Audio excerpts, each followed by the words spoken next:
And in a statement just released in the last few minutes from Moscow, the Kremlin is saying that in regards to that strike on Sumy, that Russia strikes only military targets or military-related targets. Now, joining me is Peter Zalmayev, the director of the Eurasia Democracy Initiative. Peter, thank you so much for your time.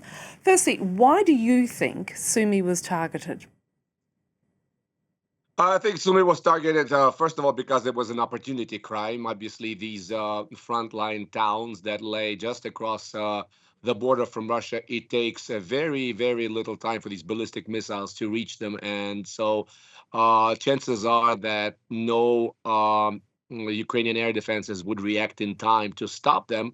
Vladimir Putin has shown time and again his willingness to use these highly symbolic dates, such as the Palm Sunday, which is supposed to unite folks from around the Christian world, striking civilians on these very sensitive dates, sends a signal that Vladimir Putin doesn't really care. He is not, beholden to any agreements.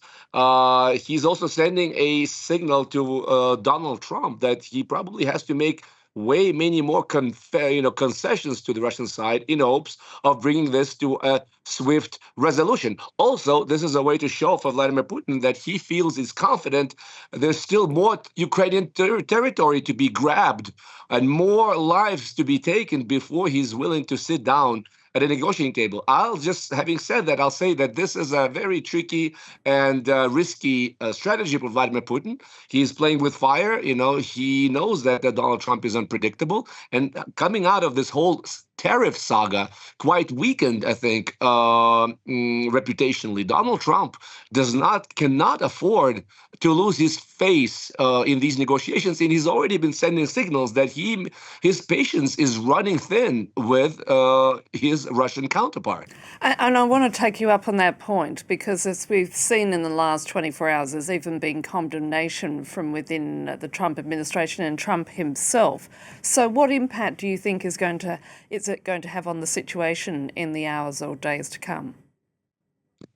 Well, I hope that it will have a stronger effect than just a continuation of sanctions or an imposition of new sanctions. That's what Donald Trump has hinted at. He's actually continued Biden's policy of sanctions against Russia. He hasn't lifted any so far.